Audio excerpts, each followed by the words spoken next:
واقعات کرب و بلا کے پس منظر میں کچھ باتیں، کربلا سے حاصل ہونے والے اسباق کے کچھ پہلو عنوان گفتگو رہیں گے۔ اہل بیت کا پیار فرائض دین میں سے ہے، صحابہ کی محبت فرائض دین میں سے ہے۔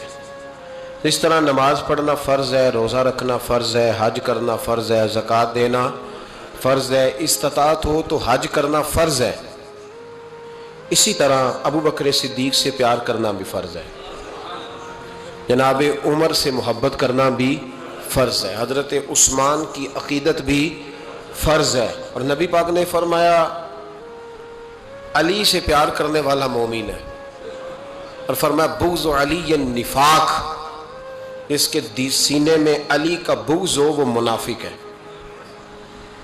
وہ منافق ہے۔ جس کو نبی پاک منافق ہے کہ نہیں؟ ذکر علی عبادہ، النظر الی وجہ علی عبادہ، فرمایا علی کا چہرہ دیکھنا بھی عبادت ہے اور ان کا ذکر کرتے رہنا بھی عبادت ہے۔ اسلام صرف اخلاقیات کا مذہب نہیں،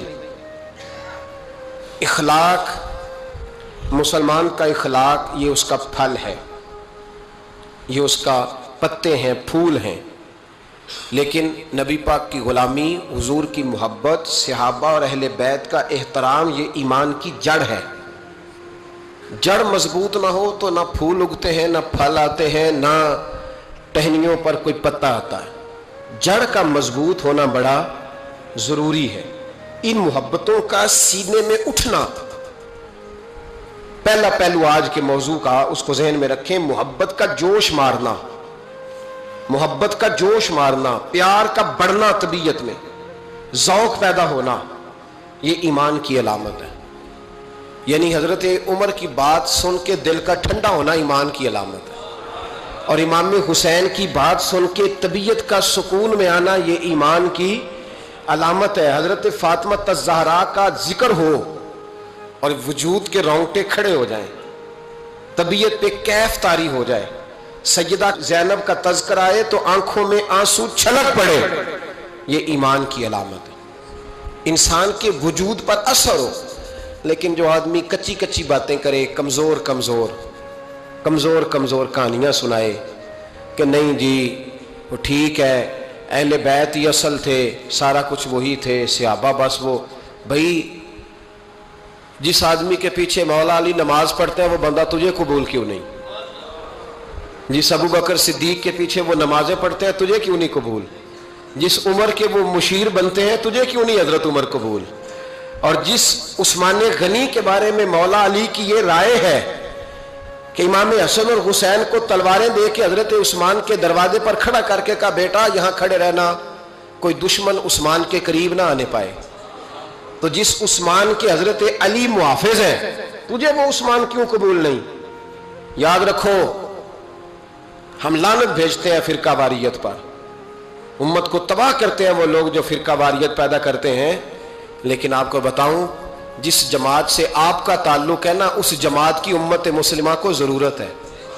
قیامت بھی 10 محرم کو آئے گی، جمعے کا دن ہوگا، تو میں آج دل کو حاضر ناظر رکھ کے اپنی طبیعت کو حاضر پا کے باشعور آپ کو کہہ رہا ہوں، جاگ کے سننا خدا کا واسطہ، آپ اس جماعت سے تعلق رکھتے ہیں، اگر کافر کے سامنے اسلام کا کوئی چہرہ پیش ہو سکتا ہے تو صرف سنی کا چہرہ پیش ہو سکتا ہے، ختم ہو گئی بات۔ ورنہ کوئی صحابی کا بے ادب ہے، کوئی اہل بیت نبوت کا، آج مجھے کہہ لینے دو، کھل کے کہہ لینے دو۔ لوگ دلیلیں دیتے پھرتے ہیں، کہتے ہیں جی ایک وہ پینٹ کوٹ والا مولوی ہے، اس نے اینک بھی لگائی ہے، داڑھی بھی رکھی ہے، پینٹ کوٹ بھی پہنتا ہے، اس نے جی 1500 بندہ ایک دن مسلمان کر دیا، ایک دن 1000 مسلمان کر دیا، پر پتہ ہے وہ بدبخت کہتا کیا ہے؟ وہ کہتا ہے امیر المومنین یزید رضی اللہ تعالیٰ عنہ، میں کیا کروں اس کے 1500 مسلمان کو یا 2000 اس کے کلمہ اور وہ جی بڑی دلیلیں دیتا ہے، وہ دلیلیں سنبھال کے رکھے، وہ دلیلیں جو جی بڑے لوگ اس کے ساتھ ہوتے ہیں، تو کربلا کے موقع پر زیادہ لوگ یزید کے ساتھ تھے، زیادہ لوگ، ہم کثرت کے قائل نہیں، ہم حق کے قائل ہیں، ہم اب چھوڑ دو بات، دلائل کی طرف آؤ۔ عجیب تماشا ہے، اور ایک مولوی صاحب اس کی حمایت کر رہے تھے، کہتے نہیں بندہ ٹھیک ہے، وہ بھول گیا تھا، اصل میں قصور عبید اللہ ابن زیاد کا تھا، اصل میں غلطی عمر بن سعد کی تھی، تو یزید کو زیادہ الزام نہیں دینا چاہیے۔ میں نے کہا بڑی تمہاری قریبی رشتہ داری ہے یزید کے ساتھ، تو اللہ سے دعا کیوں نہیں مانگتے کہ تمہارا حشر یزید کے ساتھ کرے؟ مانگنی چاہیے نا دعا۔ کیا خیال ہے آپ کا؟ ہم الحمدللہ جمعے والے دن مسجد میں بیٹھ کے دعا کرتے ہیں، یا اللہ ہمارا حشر امام حسین کے غلاموں میں کرنا۔ تو بھی کرنا جرت کر، جرت ہماری جرت دیکھ، ہم یہ نہیں کہتے ان کے ساتھ کر، ہم کہتے ہیں یا اللہ ہمارا حشر ان کے، ہماری جرت دیکھو، ہم ان کے غلاموں میں، قدموں میں، نوکروں میں بیٹھنے کو وہ دعا مانگ رہے ہیں، یا اللہ ہمارا ان کے غلاموں میں، غلاموں کے، تو بھی جرت کر دلیری، کر جرت، کہ یا اللہ میرا حشر یزید کے ساتھ کر دلیری، اگر اتنا ہی اچھا تھا تو۔ بے شرمو، اتنا ظلم نہ کرو، اتنی زیادتی، اتنا ظلم نہ کرو، یہ ظلم ہے۔ امام حسین جمعے والے دن خطبہ پڑھنے لگے، جمعے سے پہلے امام حسین نے خطبہ پڑھا، اور آپ نے ایک جملہ کہا جو ہمیشہ یاد رکھا جائے گا۔ آپ نے فرمایا یزید کو جا کے بتا دو کہ مجھ جیسا تجھ جیسے کی بیعت نہیں کر سکتا۔ او کیا فکرہ ہے امام علی مقام کا۔ فرمانے لگے مجھ جیسا تجھ جیسے کی بیعت، اور آپ فرمانے لگے بتاؤ اس وقت پوری دنیا میں کوئی نبی کا نواسہ موجود ہے میرے سوا؟ حضرت آدم سے لے کر مصطفیٰ کریم تک اس وقت پوری دنیا میں کوئی نبی کا نواسہ ہے؟ اور فرمایا اگر میں ہی ہوں پوری کائنات میں، لوگ کہتے ہیں فلانا علامہ صاحب کی تبلیغ بڑی ہے، ہم سے بڑا کون ہوگا تبلیغ کی بات کرنے والا؟ لیکن ڈرو اللہ سے، ڈرو، گمراہ نہ کرو قوم کو۔ یہاں تباہی اتر گئی ہے، کوئی بڑی داڑھی رکھ کے معاذ اللہ تعالیٰ اہل بیت کے بارے میں بکواس کرتا ہے، اور کوئی بالکل داڑھی مڈا کے ننگا سر کر کے ممبروں پہ ناچتا ہے اور صحابہ کے بارے میں بکواس کرتا ہے۔ میرے مصطفیٰ کے پاس اگر ابو بکر آئے ہیں تو وہ بھی شان والے ہیں، اور اگر بی بی عائشہ صدیقہ ان کے بستر پہ رہی ہے تو وہ بھی شانوں والی ہے۔ مولا علی شیر خدا کے بارے میں جو بات کرے پکا بے ایمان ہے۔ عجیب تماشا لگ گیا ہے جی، جو رب نبی پاک کے جسم کے قریب مکھی نہیں آنے دیتا، وہ گندا بندہ حضور کے قریب آنے دیتا ہے؟ عجیب تماشا ہے، امت کو تباہ کر رہے ہو، کافر کو موقع دے رہے ہو یہ کہنے کا کہ تمہارے نبی کے پاس بیٹھنے والے ٹھیک نہیں تھے۔ اگر حضور کے پاس بیٹھنے والے ٹھیک نہیں تھے تو بعد والے کیسے ٹھیک ہو گئے؟ تو یہ باز آنا چاہیے ان بے شرموں کو، یہ امت میں تفرقہ ڈالتے، بے حیائی کرتے۔ سنو اور یاد رکھو، حضرت امام حسین نے خطبہ پڑھا نا جب جمعے والے دن، فرمایا مجھے پہچانو تو میں کون ہوں؟ تو عمر بن سعد بولا، پکے نمازی بولے۔ عمر بن سعد کہنے لگا حسین جلدی کر، ہمارا جمعہ لیٹ ہو رہا ہے۔ بلے ہو نمازیو، جلدی کر ہمارا، آئے ہائے کیا نماز ہے! یعنی نبی پاک کے نواسے کو شہید کریں گے اور شہادت کے بعد جمعہ پڑھیں گے اور نماز میں کہیں گے اللہم صلی علی محمد وعلی آل محمد۔ ان کو شہید کر کے قتل کر کے جمعے کا خطبہ دیا جا رہا ہے اور نماز پڑھی جا رہی ہے اللہم صلی علی محمد وعلی۔ تو میرا سنی بڑا بھولا ہے، کہتا ہے جی وہ زیادہ نمازیں پڑھتے ہیں۔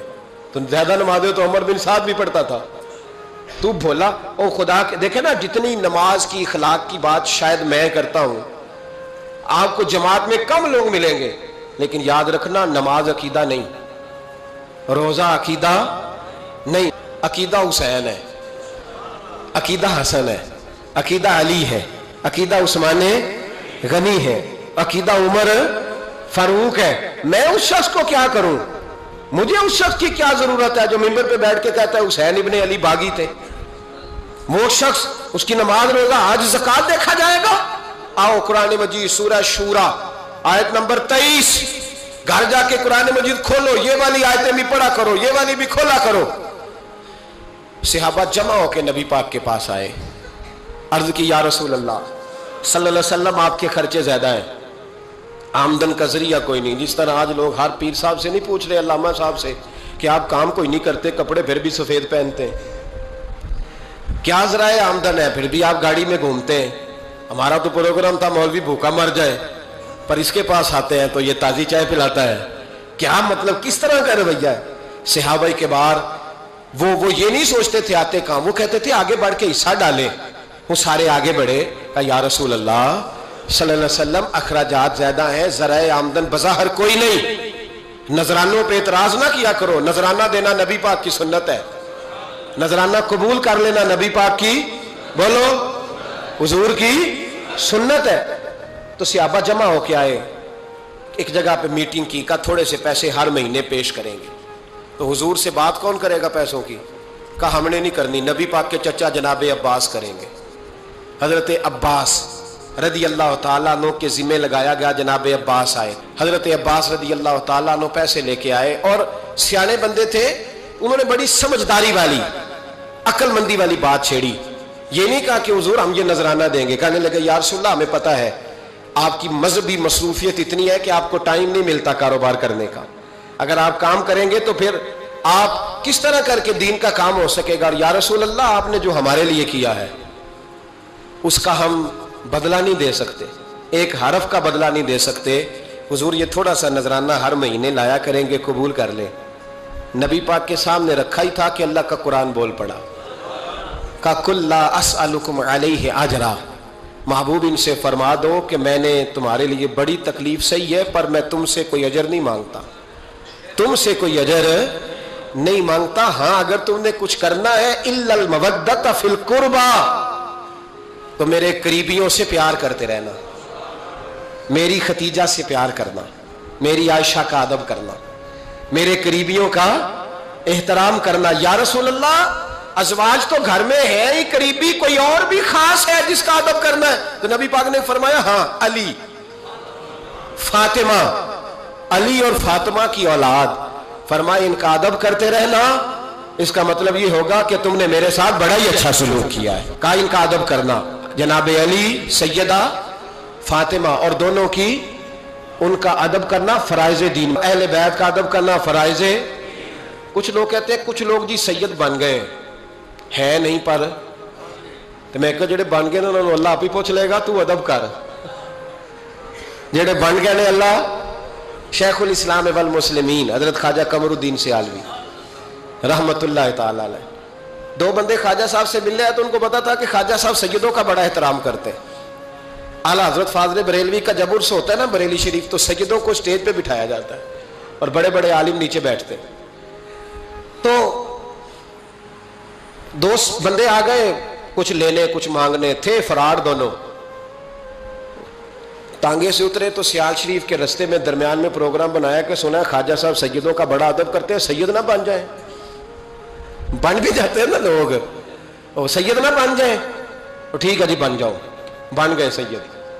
خواجہ صاحب کو کسی نے اندر جا کے بتایا دو سید آئے ہیں, تو خواجہ صاحب اس طرح دوڑے کہ نہ جوتا نہ سر پہ ٹوپی, دوڑ کے آئے. شیخ الاسلام خواجہ صاحب نے ہاتھ چومے, نذرانہ دیا, 2-3 تھیلے بھر کے دیے لنگر کے.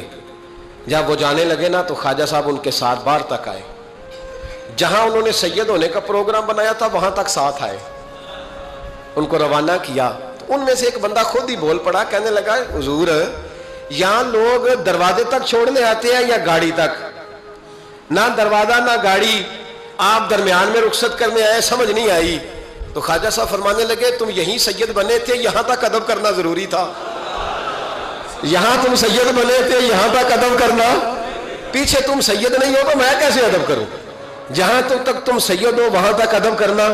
اور میرے اعلیٰ حضرت نے عقیدہ دیا, کہنے لگے تیری نسل پاک میں ہے بچہ بچہ نور, تیری نسل پاک میں ہے بچہ بچہ نور کا, تو ہے عین نور تیرا سب گھرانہ نور کا.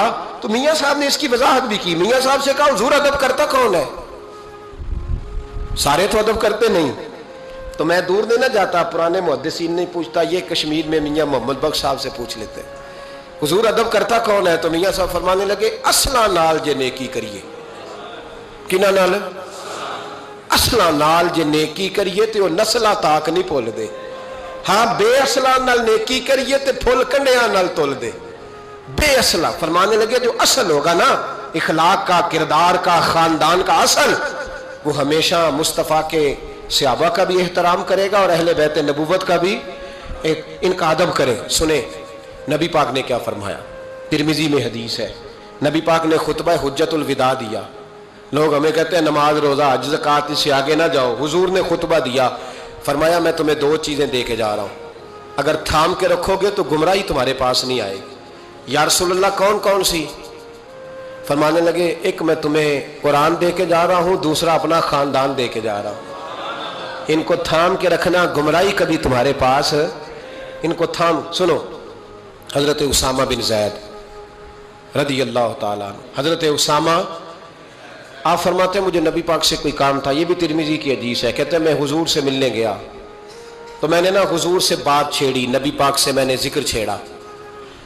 جب وہ بات میں نے کرنی شروع کی نا تو حضور نے چادر اوڑی ہوئی تھی، بکل جس کو مارتے ہیں، کہتے ہیں چادر اوڑی ہوئی تھی تو نبی پاک کی نا چادر میں دو چیزیں حرکت کر رہی. تو جناب اسامہ بن زید رضی اللہ تعالیٰ عنہ فرماتے ہیں بات کرتے کرتے میری توجہ جب ادھر گئی تو میں اصل بات ہی بھول گیا. میں کہنا کچھ چاہ رہا تھا، میری زبان سے کچھ نکل رہا تھا. کیونکہ جب توجہ بٹ جاتی ہے نا، اس لیے توجہ بٹ جائے تو پھر لفظوں کا حسن برقرار نہیں رہتا. تو جناب اسامہ بن زید کہتے ہیں میں کہنا کچھ چاہ رہا تھا، میرے منہ سے نکلتا کچھ اور تھا. تو سرکار سمجھ گئے. تو حضور صلی اللہ علیہ وسلم مسکرا کے کہنے لگے بھول گئے ہو نا بات. تو میں نے کہا حضور بھول گیا ہوں. تو کہتے ہیں میں بھی ان سے کب سے کہہ رہا ہوں کہ باز آ جاؤ، لیکن یہ نہیں آ رہے. کہتے ہیں میں اور پریشان ہوا کہ یہ کن سے حضور کہہ رہے ہیں. تو نبی پاک نے چادر مبارک کو کھولا، ایک بغل سے امام حسن نکلے، دوسرے سے امام حسین نکلے. یہاں بھی ملا پریشان ہے، بڑی ٹینشن میں ہے. کہتا ہے جی ہر نانا ہی اپنے نواسوں سے پیار کرتا ہے. تو میں نے کہا بیوقوف یہ عام نانا نہیں، یہ وہ والے نانا ہے جن کے بارے میں اللہ کہتا ہے وما ینطق عن الہویٰ ان ہوا الا وحی یوحیٰ. فرمایا میرے محبوب اتنی دیر تک بولتے نہیں جب تک میں حکم نہیں کر دیتا. تو امام حسن اور حسین کا پیار بھی اللہ کا حکم تھا، اس لیے ہو رہا تھا. فرماتے جب نبی پاک کی بغلوں سے وہ دونوں نکلے نا تو میں نے حضور کی آنکھوں میں چمک دیکھی، نور دیکھا. اور جیسے بندہ کسی سے پیار کرتا ہے تو چہرہ بھی بتا نہیں رہا ہوتا. آج کل کی زبان میں کہتے ہیں باڈی لینگویج، اس کی باڈی لینگویج بھی بتاتی ہے کہ یہ جو بات کر رہا ہے نا یہ طاری ہے. تو محبوب فرمانے لگے اسامہ یہ دونوں میرے بیٹے ہیں، یہ دونوں میرے بیٹے ہیں کیونکہ میری بیٹی کے بیٹے ہیں. اور فرمایا اسامہ میں ان سے بڑا پیار کرتا ہوں. کاش امت ان لفظوں کو سمجھ جائے. حضور نے فرمایا میں ان سے بڑا پیار کرتا ہوں، میں بڑا پیار کرتا ہوں. اور میں نے رب سے دعا کی ہے یا اللہ جو ان سے پیار کرے تو اس سے پیار کرنا. میں نے یہ دعا کی ہے اے اللہ جو ان سے پیار کرے تو اس سے بھی پیار کرنا. حضرت امام حسنین پہلی بات یہ ہے کہ ان کا پیار ایمان کا حصہ ہے، ان کا پیار ایمان کا حصہ ہے. ان سے جو پیار نہ کرے گا وہ صاحب ایمان. ابن جوزی نے لکھا ہے سینکڑوں سال پہلے، آج کے کسی عالم کی بات بتاتا تو لوگ انکار کو، سینکڑوں سال. کہتے ہیں بلخ میں قحط پڑ گیا، لوگ ہجرت کر کے سمرقند آ گئے. ایک سیدوں کا خاندان بھی آیا، ایک ایسی خاتون بھی آئی جس کے ساتھ 3 بیٹیاں تھیں، بیٹا بھی کوئی نہیں، خاوند فوت ہو گیا. مسجد کے ساتھ مہمان خانے بنے ہوتے تھے، وہاں اس نے بچوں کو ٹھہرایا اور نکلی سمرقند میں کہ کوئی آدمی مل جائے. تو وہ سیٹھ صاحب چودھری صاحب کہنے لگے مجھے کیسے پتا چلے گا تو سید ہے، مجھے بتاؤ. کسی کو چوک میں کھڑا کر کے کہا جائے بتاؤ تو کون ہوتا ہے، اس شخص کا کیا اشر ہوتا ہے، کیا حال ہوتا ہے. کہا کیسے پتا چلے گا. تو سید زادی نے اپنا پلو کھولا اور اپنے آنسو دونوں آنکھوں سے صاف کیے. تو کہنے لگی اللہ تیرا بھلا کرے، میں ثابت نہیں کر سکتی کہ میں حضور کا خاندان، میرے پاس کوئی دلیل نہیں، میں نہیں بتا سکتی. چل ٹھیک ہے. چلی گئی. کسی نے بتایا کہ یہاں ایک یہودی بھی رہتا ہے، وہ بڑا سخی ہے، یا آتش پرست ہے یا پارسی ہے کافر غیر، سخی بڑا ہے. اس کے پاس گئی، بیٹھی رہی، لوگ بیٹھے تھے. جب چلے گئے تو قریب گئی، کہنے لگی مجبور ہوں، پریشان ہوں، غریب نہیں ہوں. کہنے لگا بی بی تجھے کبھی دیکھا نہیں، سمرقند کی اتنی آبادی نہیں، میں سارے شہر، تو کون ہے. تو کہنے لگی تعارف نہ ہی پوچھے تو اچھا ہے. اس نے کہا چلو اگر پتہ چل جائے تو. کہنے لگی میں مسلمانوں کے نبی کی اولاد ہوں. مسلمانوں. اس نے کہا پیغمبر خدا کی اولاد. اٹھ کے کھڑا ہو گیا، بی بی کو ساتھ لیا، گھر گیا. کہنے لگا جو صاف ستھرا کمرہ ہے نا اسے پھر دھو ڈالو، ایک دفعہ پھر دھو ڈالو. کمرہ دھلایا، صاف کرایا. پھر کہنے لگا بی بی میرے برتن زیادہ صاف ستھرے نہیں، میں نئے نہ خرید کے لا دوں. پھر نئے برتن لایا. پھر اپنے بچوں سے کہنے لگا اونچا نہ بھولنا، یہ سیدہ فاطمہ کی شہزادیاں آئی، یہاں کوئی شخص اونچی بات نہ کرے. پھر کہنے لگا بی بی جو میرا بالکل طیب اور حلال رزق ہے نا، یہ اس میں سے لنگر ہے، لیکن چونکہ میں غیر مسلم ہوں، مجھے سلیقے نہیں آتے، جیسا تیسا بھی ہو نا اسے قبول کر لینا۔ خاتون کو کہنے لگا یہ گھر ہے، جب تک جی چاہے یہاں رہنا، اور دیکھنا ہو سکے تو رات اپنے نبی سے سفارش کرنا، میرا بھی کوئی مسئلہ، میری بھی کوئی قبولیت کہیں ہو جائے۔ وہ مسلمان کہلانے والا رات کو سویا، کہتے جنت سجی ہوئی ہے، لوگ جنت میں جا رہے ہیں، لائنیں لگی ہوئی ہیں، نبی پاک لوگوں کو جنت میں بھیج رہے ہیں، میں بھی دوڑ کے لائن میں لگ گیا، فرشتے نے میرا بازو پکڑا، کہا پیچھے ہٹ، تو میں دوڑ کے حضور کی بارگاہ میں گیا، میں حضور سارے جنت میں جا رہے ہیں، یہ مجھے نہیں جانے دیتا۔ تو نبی پاک نے فرمایا تو کون ہے؟ کہ یا رسول اللہ میں مسلمان ہوں۔ کہتے ہیں حضور مجھ سے فرمانے لگے کوئی دلیل ہے تیرے پاس؟ دلیل ہے کوئی تیرے پاس؟ جب میں چپ کر گیا، فرمایا میری بیٹی تیرے دروازے پر آ ہی گئی تھی تو دلیلیں پوچھنے لگ گیا تھا۔ ہم جا دوڑ جا، سویرے آنکھ کھلی تو گلیوں میں ڈھونڈتا پھرتا ہے، تلاش کرتا پھرتا ہے، کونے کونے میں جاتا ہے وہ سادات کا گھرانہ کہاں گیا، ڈھونڈتے ڈھونڈتے اس غیر مسلم کے دروازے پہ جا کے پہچان لیا۔ تو کہنے لگا خدا کا واسطہ جو تو نے نوکری کی ہے نا، ان کی مجھ سے 11 گنا لے لے، یہ سادات کا گھر مجھے دے دے۔ تو کہنے لگا کل تو آتا تو شاید بات اور ہوتی، آج بات اور ہے۔ اس نے کہا مہربانی کر، کہا نہیں کل تو آتا تو معاملہ اور تھا، آج معاملہ آج اور ہے، رنگ بدل گیا ہے، حالات تبدیل ہو گئے ہیں، اب تو دیکھ داکھ کے آیا، جا دوڑ جا۔ کہنے لگا نہیں مہربانی کر، دے دے، تو غیر مسلم میں تیرا کیا تعلق؟ کہنے لگا چپ کر، غیر مسلم میں کل تک تھا، کل سے سجدوں سے پیار کیا ہے تو میرے حالات سنور گئے ہیں، وہ جو نظارے تو نے رات خواب میں دیکھے ہیں میں نے جاگتی آنکھوں سے دیکھے ہیں، میں نے جاگتی آنکھوں سے، اور تو نے کسی مفتی پیر عالم کے ہاتھ پہ کلمہ پڑھا ہے، میں نے رات محمد عربی کے ہاتھ پہ کلمہ پڑھا ہے۔ حضرت عمر جب نعرہ لگاتے نا تو کیسر کس طرح کانپتے، سفیر آتے روم کے ملنے کے لیے تو کہتے جاؤ عمر نفل پڑھ رہے ہیں، ٹائم کوئی نہیں۔ ایک دن اندر میٹنگ ہو رہی تھی، حضرت عمر میٹنگ میں بیٹھے تھے، آپ کے بیٹے ملنے آئے عبداللہ ابن عمر، ابا جی اندر آ جاؤ، فرمایا دروازے پہ کھڑا ہو میں ضروری بات کر رہا ہوں، اندر نہ آنا۔ جناب عبداللہ ابن عمر کہتے ہیں میں دروازے پہ کھڑا ہو گیا، تھوڑی دیر گزری تو امام حسین بھی آ گئے، ایک حدیث میں ایک روایت میں امام حسن کا لفظ بھی ہے، امام حسین آئے، آ کے عبداللہ ابن عمر سے کہنے لگے عمر فاروق اندر ہے؟ تو کہا وہ اندر تو ہے۔ تو کہا آپ کیوں دروازے پہ کھڑے ہیں؟ کہنے لگے ابا جی نے کہا ہے یہاں انتظار کرو، میں کوئی ضروری بات کر رہا ہوں، لیکن شہزادے میرے لیے کہا ہے، میرے لیے آپ جانا چاہیں تو چلے جائیں۔ امام حسین کہنے لگے امیر المومنین کوئی بات کر رہے ہوں گے، میں ظہر کے وقت مسجد میں مل لوں گا، ظہر کا ٹائم آئے گا نا تو میں مسجد میں مل لوں گا، یہ کہہ کے چلے گئے۔ حضرت عمر باہر آئے تو حضرت عبداللہ ابن عمر سے کہا کہ کوئی آیا تو نہیں؟ عرض کی حضور حسین ابن علی آئے، حسین ابن علی۔ تو کہا اندر کیوں نہیں بھیجا؟ کہا میں نے کہا تھا بے شک چلے جائیں، لیکن وہ کہہ رہے تھے کہ میں ظہر کے وقت مسجد میں مل لوں گا۔ تو سیدنا عمر فاروق فرمانے لگے عبداللہ تجھے تیری مار ہوئے، حسین کو کیوں واپس بھیجا؟ پھر عمر دنیا داروں کے سامنے ڈٹنا، کھڑا ہونا عمر پہ ختم ہے، لیکن جو اندر کی بات ہے نا، روح کی، جو عقیدت کی بات ہے، جو وفا کا رشتہ ہے، اس کو کون سمجھے؟ یہ جو روح کی مجبوریاں ہیں، یہ جو وفا کی مجبوریاں ہیں، اسے لوگ کیا سمجھیں؟ انہیں کیا پتا کہ مرشد کے بیٹے کے پیر چومنے میں حسن کیا ہوتا ہے؟ انہیں کیا پتا کہ جب استاد کا بیٹا گھر میں آتا ہے تو دل کرتا ہے مکان بیچ کے اسے دے دیں، اس کے بعد کی نیکیاں بڑی ہیں۔ جناب عمر فاروق دوڑے گئے، امام حسین کے دروازے پہ دستک دی، امام حسین باہر رکھا، شہزادے یار ملنے آئے تھے بغیر ملے کیوں آ گئے؟ عرض کی کہ آپ مصروف تھے، آپ کے اپنے بیٹے بھی دروازے پہ کھڑے تھے تو میں واپس آ گیا۔ امام حسین کہتے ہیں عمر جذبات میں آ گئے، سر سے پگڑی گر گئی، کہنے لگے حسین میرے بیٹے کا اور حسین کا کیا مقابلہ؟ کیا اس کی ماں کا نام فاطمہ الزہرا ہے؟ کیا اس کی نانی کا نام خدیجہ الکبریٰ ہے؟ کیا اس کے نانے کا نام محمد مصطفیٰ ہے؟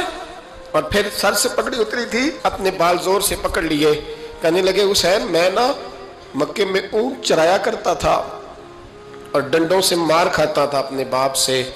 یہ جو آج ساری دنیا میں عمر کے نعرے لگتے ہیں یہ تیرے نانے کا صدقہ ہے.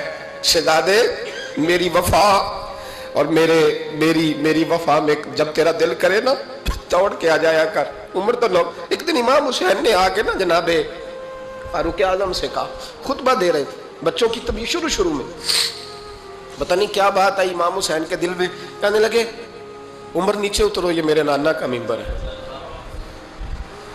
تو حضرت سیدنا عمر, سنو کبھی میرا بھی بچہ آ جائے تو میں کہتا ہوں اس کو پکڑو یار, بچوں کو تو نہیں نا جمعوں میں مطلب ذکر کیا جاتا, اترنا میرے نانے کا ممبر ہے. جناب عمر اتر کے نیچے کھڑے ہو گئے تو کہا جا کے اپنے نانے کے ممبر پہ بیٹھ.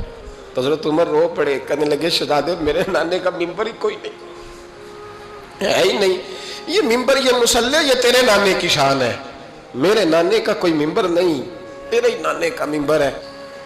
تھوڑی دیر کھڑے رہے تو امام حسین کہنے لگے اچھا کوئی نہیں آپ کے نانے کا ممبر کا نہیں, کہا چلو پھر میرے نانے کے ممبر پہ بیٹھ جاؤ چلو خیر ہے, کوئی نہیں آپ کے نانے کا, کہا نہیں, تو کہا کوئی نہیں پھر میرے نانے کے. جب حضرت عمر بیٹھے تو بڑا شاندار جملہ کہا, فرمانے لگے میں ممبر پر مرضی سے نہیں بیٹھا تھا, مجھے ابو بکر نے بٹھایا تھا, اور پھر حسین کے کہنے پہ میں اترا ہوں, اب مجھے حسین نے بٹھایا ہے, اب کسی کی جرأت ہے تو عمر کو اتار کے دکھائے, اب میں حسین کا تیری نسل پاک میں. یار کتنی بے شرمی کی بات ہے, لوگ امام حسین کو باغی کہیں. وہ حضرت امام اعظم ایک باغ میں بیٹھے تھے, شاگرد ساتھ تھے, تو کتابیں بکھری ہوئی تھی, کچھ لکھا جا رہا تھا, بکھری ہوئی تھی کتابیں. امام محمد بھی بیٹھے تھے, امام ابو یوسف, کئی اور شاگرد بیٹھے تھے. تو جب لکھتے ہیں نا یہ لوگ تو حوالوں کی تلاش ہوتی ہے, کتابیں بکھری ہیں, صفحے بکھرے. بچے گیند کے ساتھ کھیل رہے تھے, تو گیند اچانک باغ میں آئی, تو ایک چھوٹا سا بچہ گیند لینے آیا, تو امام اعظم اٹھ کے کھڑے ہو گئے. وہ بچہ گیند لے کے چلا گیا, کتابیں ساری پھر بکھر گئیں, جو گود میں رکھی ہوئی تھی وہ بھی نیچے گر گئیں, کچھ صفحے بھی گر گئے. تھوڑی دیر کے بعد وہ بچہ چلا گیا, امام صاحب بیٹھ گئے, پھر آیا, گیند گری آ کے باغ میں, تو وہ پھر بچہ لینے آیا, وہی بچہ. امام صاحب پھر کھڑے ہو, وہ کئی بار آیا, جتنی بار آیا کھڑے ہو گئے. کئی لوگ صبر نہیں کر پاتے, جلد باز ہوتے ہیں آج کل کے شاگردوں کی طرح. تو ایک شاگرد بول پڑے, کہنے لگے حضور وہ تو بچہ ہے 100 دفعہ آئے گا, اب 100 دفعہ کھڑے ہوں گے. فرمایا تو 100 کی بات کرتا ہے, یہ 1000 دفعہ بھی آیا تو میں کھڑا ہوں گا. کہا حضور بچہ ہے آپ کیوں کھڑے ہو گئے؟ فرمانے لگے معمولی بچہ نہیں, میرے استاد کا پوتا ہے, تو جس نے مجھے اللہ رسول کا نام بتایا اس کا پوتا ہے, تو میں کھڑا نہ ہوں. اگر استاد کے پوتے کا یہ ادب ہے تو بتاؤ محمد عربی کے نواسے کا کیا ادب ہے؟ رسول اللہ صلی اللہ علیہ وسلم. لوگ سمجھتے ہیں ہم قائل نہیں ہیں وہ والی شہادت بیان کرنے کے جس میں کہتے ہیں ہائے حسین تو سکینہ تو زینب. ہمارے بزرگوں نے ہمیں یہ سبق, ہمارے بزرگوں نے ہمیں بتایا کہ امام حسین کی شہادت اس طرح بیان کرو کہ نوجوانوں میں جذبہ جہاد پیدا ہو, عورتیں صبر کا پہاڑ بن جائیں, اس طرح شہادت ہم وہ والی. لیکن ایک بات ضرور ذہن میں رکھیں, یہ جو لوگ کہتے ہیں نا بڑے مظلوم تھے پانی نہیں آ سکا, میرے سے حوالہ دیکھے جس نے دیکھنا ہے, میرے سے حوالہ دیکھے, میرے سے. حضرت امام حسین میدان کربلا میں تھے, تو تھوڑی سی جگہ کھود کے نا امام حسین نے تو خندق کھودی. خندق کھودنا عرب کا رواج تھا, مدینے میں بھی خندق کھودی گئی, اس کا نام ہی جنگ خندق. تو خندق کھود کے نا آگ جلائی جاتی تھی, یہ حفاظت کا ایک ذریعہ تھا تاکہ دشمن نہ آئے. تو امام حسین نے اپنے خیمے کے سامنے خندق کھود کے اس میں آگ جلائی تاکہ پردہ رہے, عورتوں کے پاس کوئی دشمن نہ آئے. تو ایک شخص سامنے کھڑا ہو کے کہنے لگا حسین تو نے دنیا میں ہی آگ جلا لی ہے, معاذ اللہ ثم معاذ اللہ. کہنے لگا آگے تو آگ ملے گی, یہاں جلا لی ہے. تو امام حسین کہنے لگے میں حکم دیتا ہوں آگ کو کہ تجھے ابھی پکڑ لے.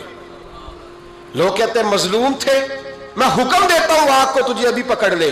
یہ لفظ امام حسین نے کہے. میں 3 کتابیں تو میری لائبریری میں ابھی ہیں جن میں حوالہ ہے, 3 کتب سے, اور آج کل پرسوں کی کتاب نہیں, سینکڑوں سال پرانی. جب کہا نا میں حکم دیتا ہوں تو وہ آدمی گھوڑے سے نیچے گرا, گھوڑے سے نیچے گرا, اور گھوڑے کی رکاب کے اندر اس کا پیر الجھا.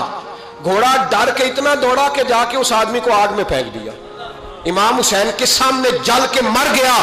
یہ حسین ابن علی ہے, یہ ابھی حکم دیتے تو فرشتے ابھی آ جاتے, یہ ابھی بات کرتے تو ساری دنیا کی فوجیں ابھی اکٹھی ہو جاتی, یہ ابھی حکم دیتے تو ابھی آ جاتے. اور سنا, اگر جناب اسماعیل کے لیے دمبا آ سکتا ہے تو وہ تو حضرت ابراہیم کے بیٹے تھے, اور یہ تو مصطفیٰ کی اولاد ہے, ان کے لیے کیا کچھ نہیں ہو سکتا. لیکن امام حسین نے پسند کیا تھا کربلا کے جہاد کو، اس کو پسند کیا تھا مولا علی نے، وہ اپنی پسند پہ تھے۔ کوئی آدمی اس طرح نہ بیان کرے کہ بڑے مظلوم تھے تو بڑی مشکل میں تھے تو بڑا روتے تھے بڑے، اور کوئی شخص ایسی بات، یہاں تو تماشا لگ گیا ہے، تماشا لگ گیا ہے۔ ایک وہ ہے جو آج کل کہہ رہے ہیں بس جی وہ تو دو شہزادوں کی جنگ تھی، انہیں بھی شرم نہیں آتی، اور ایک ممبروں پہ چڑھے ہوئے ہیں، چہرے پہ داڑھی کوئی نہیں، سر پہ ٹوپی کوئی نہیں، بازاری سا انداز ہے، کبھی دوڑ کے ادھر جاتے ہیں، کبھی بھاگتے ہیں، کبھی کہتے ہیں اونچا بولنا، پیروں پہ کھڑا ہونا، یہ لوگ بیان کریں گے امام حسین کی بات، یہ لوگ بیان کریں گے۔ بیبیوں کے مصائب پڑھ رہا ہوں، وہ اور بیبیاں ہوتی ہیں جو ہائے ہائے کرتی ہیں، واہ ویلا کرتی ہیں، یہ میرے نبی کا خاندان ہے، یہ میرے نبی کا خاندان ہے، نبی کا خاندان۔ میں حوالہ دکھاؤں گا، مجھ سے سنو حوالہ۔ حضرت سیدہ زینب نے سارے جنازے دیکھے، بھتیجوں کو، بھانجوں کو، سب کو شہید ہوتے دیکھا۔ عورتیں ڈرتی میت کو ہاتھ نہیں لگاتی، چیختی ہیں بیبیاں، لیکن حضرت جناب زینب نے پتہ کیا دیکھا تھا؟ وہ سننا ذرا۔ امام حسین کی لاش مبارک کربلا میں پڑی تھی، اور امام حسین کا سر کاٹ کے نیزے پہ چڑھایا گیا تھا، اور وہ بیبیوں کے سامنے خالی سر چل رہا تھا، اور سینکڑوں میل کا سفر کر کے دمشق کے بازاروں سے گزرتا وہ سر گیا۔ آج میں سر کی بات نہیں کرتا، سر کی، آپ مرد ہیں، جوان ہیں سارے، یہاں کسی کا کٹا ہوا ہاتھ پھینک دیا جائے نا، ہاتھ تو لوگ چیخے مار کے دوڑ جائیں گے، بلکہ ہاتھ تو دور رہا، کسی کی انگلی کاٹ کے یہاں پھینکی جائے تو لوگ چیخے مار کے مرد دوڑ جائیں گے، لیکن کٹا ہوا سر دیکھا، لاشیں دیکھے۔ یزید کا دربار آیا، بی بی صاحبہ کو نا ایسے عورتوں نے اپنے حالے میں لیا ہے، سیدہ زینب وہاں بیٹھ گئیں، تو جب بولا نا یزید دربار میں، کہنے لگا کہ دیکھو اللہ نے عزت والوں کو عزت دی، معاذ اللہ ثم معاذ اللہ، اور میرے مخالفین کا کیا حشر ہوا جب اس نے دیکھیں نا، ایک آدمی مجبور ہے، مقہور ہے، اتنا لمبا سفر ہے، غربت ہے، پیاس ہے، بیماری ہے، کیا انداز ہے جب اس عالم میں یزید کے دربار میں اس نے گستاخی کی امام حسین کی۔ یہاں لوگ کہتے ہیں کسی کو کچھ نہ کہو، کہ کیوں نہ کچھ کہیں، جو سیدنا امام حسین کے بارے میں بات کرے گا زبانیں کھینچیں گے اس کی، جو صحابہ کے بارے میں بات کرے گا ہم کرنے دیتے ہیں؟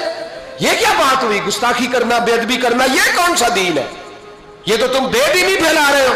سنو، جب اس نے بے ادبی کی تو سیدہ زینب چپ نہیں رہی، بلکہ حضرت زینب بولی اور کھڑی ہوئی، اور آپ نے تلاوت کی قرآن مجید کی، اور آیتیں پڑھی، کہنے لگی وَتُعِزُّ مَن تَشَاءُ وَتُذِلُّ مَن تَشَاءُ بِیَدِکَ الْخَیْرُ، اور آپ فرمانے لگی یزید تو کہتا ہے تیرے مخالفین پسپا ہو گئے، تجھے عزت ملی؟ آپ فرمانے لگے یہ تیرا دربار ہے نا، یہ تیرا سجا ہوا ہے نا، تیرا اس وقت ڈنڈا چلتا ہے نا۔ فرمانے لگی چند سال ٹھہر جا، تیرے اوپر لوگ لعنتیں برسائیں گے، اور فرمایا جب جمعے پڑھے جائیں گے تو لوگ میرے حسین کے نام کے خطبے پڑھیں گے۔ فرمایا آج یہ تیرا دربار ہے نا۔ حضرت نعمان بن بشیر صحابی رسول تھے، وہ کہتے ہیں میرے قریب ایک نابینا صحابی بیٹھا تھا، سنو حوالہ میں دکھاؤں گا۔ کہنے لگے میرے قریب اس وقت یزید کے دربار میں ایک نابینا صحابی بیٹھے تھے، جب بی بی زینب نے یہ بات کی نا تو وہ نابینا صحابی میرا ہاتھ پکڑ کے کہنے لگے نعمان علی آ گئے ہیں، یہ تو علی کی آواز ہے، علی آ گئے، جبریل امی بول رہے ہوں جیسے، حکمت کے گوہر رول رہے ہوں جیسے، دربار دمشق میں وہ زینب کا خطاب منبر پہ علی بول رہے ہوں جیسے۔ کہنے لگے علی آ گئے، علی، یہ تو علی کی آواز ہے۔ جناب نعمان بن بشیر کہنے لگے نہیں، علی جب بولتے تھے تو بڑا رنگ ہوتا تھا، ابھی تو زینب کھل کے بول ہی نہیں رہی، ابھی تو زینب ستائی ہوئی ہے، ابھی تو زینب زخم کھا کے آئی ہے، ابھی تو زینب پیاسی ہے۔ کاش زینب تر و تازہ ہوتی اور زینب خطبہ پڑھتی تو علی کی طرح گرجدار آواز نکلتی، یزید کے محل کانپتے، جبریل امی بول رہے ہوں جیسے، حکمت کے گوہر رول رہے ہوں جیسے، دربار دمشق میں بی بی زینب کا خطاب منبر پہ علی بول رہے ہوں جیسے۔ وہ مسکینوں کی طرح منتیں نہیں کر رہے تھے، ہائے پانی ان کا مزاج ہی نہیں تھا، بلکہ وہ دلیر لوگ تھے، دلیر، اور بر موقع بر محل بولتے تھے۔ یزید آیا دربار میں، جب یہ سارا قافلہ وہاں پہنچا تو یزید دربار میں آیا،